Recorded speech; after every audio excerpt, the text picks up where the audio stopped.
जी बेटा। बाबा मुझे आपकी हेल्प चाहिए प्लीज। मुझसे मदद मांगने के लिए मेरी बेटी ने जिंदगी में कब रिक्वेस्ट करी है? मेरी बेटी सिर्फ हुक्म करे और मैं पूरी कोशिश करता हूँ। बोलो। बाबा कुछ करके प्लीज अरुण को 1 हफ्ते के लिए आप जमीनों पे भेज दें। सारून और जमीनें, उसे क्या पता जमीनों के बारे में? बाबा प्लीज बात को समझें, वरना जो मैं करना चाह रही हूँ वो नहीं होगा। उसे शहर से बाहर भेजने का और कोई मुझे रास्ता समझ में नहीं आ रहा। अरे इसके लिए तो उसे 5-6 दिन की छुट्टी लेनी होगी, जो वो कभी नहीं लेगा। उसे अपने काम से बहुत इश्क है, तुम जानती हो। आप कुछ भी करके उसे जाने का कहें, छुट्टी लेना उसका काम है, आपका नहीं है।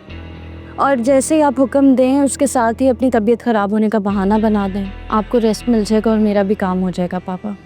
ठीक है, मैं जारून से बात करके देखता हूँ। परेशान मत हो, खुश रहो।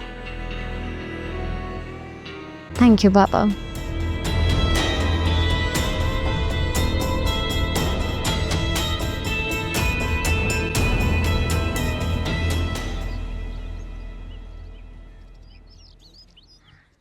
तुम्हारा दिमाग खराब है?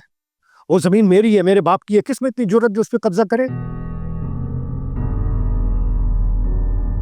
मैं आ रहा हूं खुद जारून के साथ, वो खुद संभाल लेगा इन सारे मामलात को।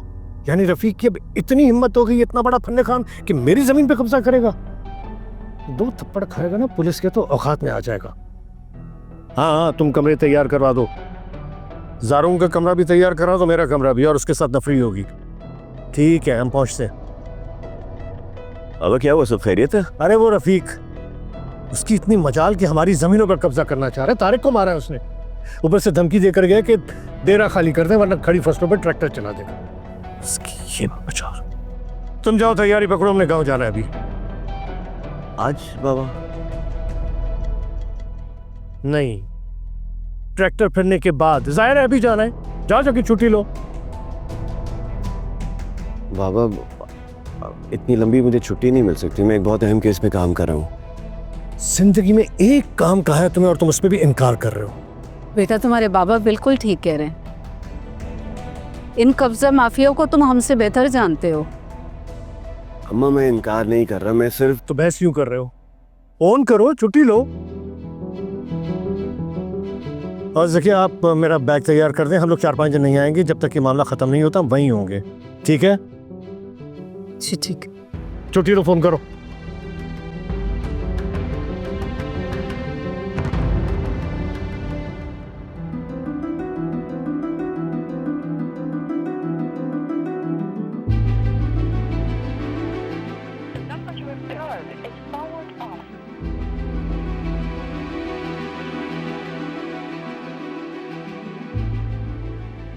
कितने पैसे हैं तुम्हारे पास?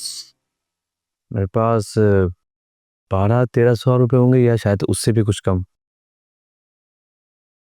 कंगले कहेंगे, जेब में पैसे नहीं और शादी करने का शौक चढ़ा हुआ है। वाह। तो अगर मेरी जेब में पैसे नहीं है तो क्या हुआ? तुम्हारे पास तो है ना, तो मुझे फिक्र करने की कोई ज़रूरत नहीं है, क्योंकि मदद तो मैं तुम्हारी कर रहा हूँ। अच्छा ठीक है, लेकिन ने कहा कि फौरन बाद इस बदतमीज फिजा को तुमने इस घर से दूर लेके जाना है। 1 सेकंड भी मैं इस मनहूस लड़की की शक्ल नहीं देखूंगी, बस। रानी जी ऐसा जुल्म ना करें, आपको तो पता है मैं बेघर हूँ।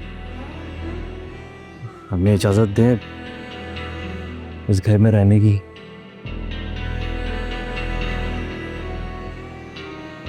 यानी कि शादी के बाद भी ये लड़की मेरे सर पे ही सवार रहेगी? आप फिक्र ही ना करें, ये आपको बिल्कुल परेशान नहीं करेगी। शादी के बाद इसकी ऐसी लगाम खींच कर रखूंगा ना कि सांस भी मुझसे पूछ कर लेगी।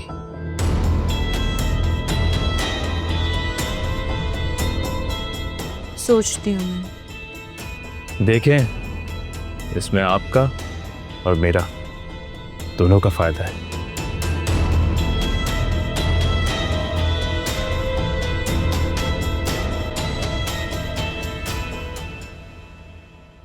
हाँ बेटा, हम लोग पहुंच गए यहाँ। बस वो मेरा ख्याल है 4-5 दिन का प्रोग्राम है, और मेरा ख्याल है कि जारून इससे ज़्यादा यहाँ रुक भी नहीं सकेगा। हाँ सुनो, तुम्हारे पास ये 4-5 दिन हैं, अपना काम इनमें मुकम्मल कर लो। और कैसी है मेरी लाडली बेटी? अरे भाई, तुम्हारे लिए तो सारी प्लानिंग की है हमने ये।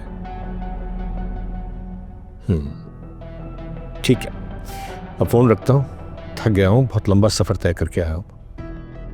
ज़ारून? हाँ, वो दूसरे कमरे में है। ठीक है, दैट्स फाइन। हाफिज।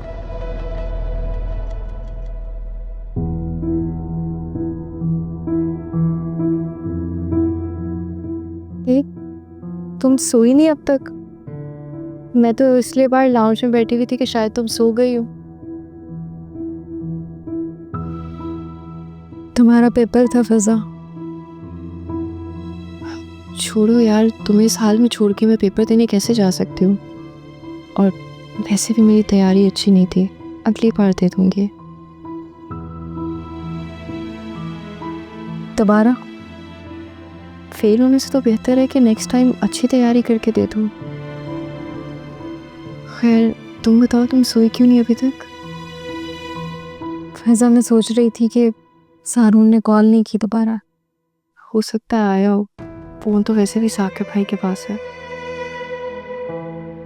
तुमने भाई से बात की? तुम्हें क्यों बार बार ऐसा लगता है कि साकिब भाई को अभी भी हमारी परवाह है? छोड़ दो यार ये बातें। वैसे भी मुझे नहीं चाहिए अब अपना फ़ोन। क्यों? क्योंकि मैंने तुम्हारी बात पे यकीन कर लिया। रानी भाभी कोई भी फैसला कर सकती, नहीं ले सकती मैं अपने लिए स्टैंड। सही कह रही हो, अब तो भाई पे भी यकीन नहीं रहा, जो हमारी खुशियों का इतना ख्याल रखते थे। यकीन, एतबार, बड़े अजनबी से लगते हैं उनके अल्फाज मुझे।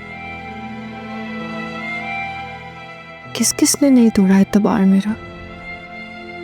रानी भाभी, फुप्पो, अरहम भाई, और सबसे बढ़ के साकिब भाई। कभी सोचा भी नहीं था कि साकिब भाई ऐसा कर सकते हैं।